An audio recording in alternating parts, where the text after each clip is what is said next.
In this video, I will show you how to design templates on ShineOn.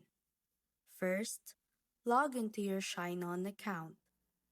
On the left side of the dashboard, scroll down and click on Designs and Creatives. Next, click on Template Files.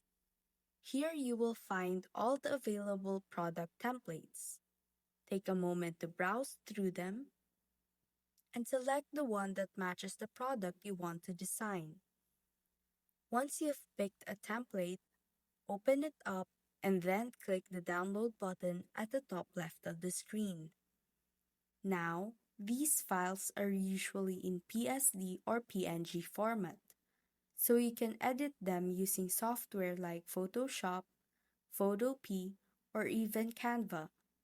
This is where you can add your artwork, adjust text, and make the design your own.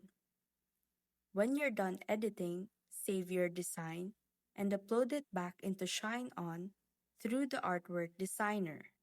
And that's how to use design templates on ShineOn.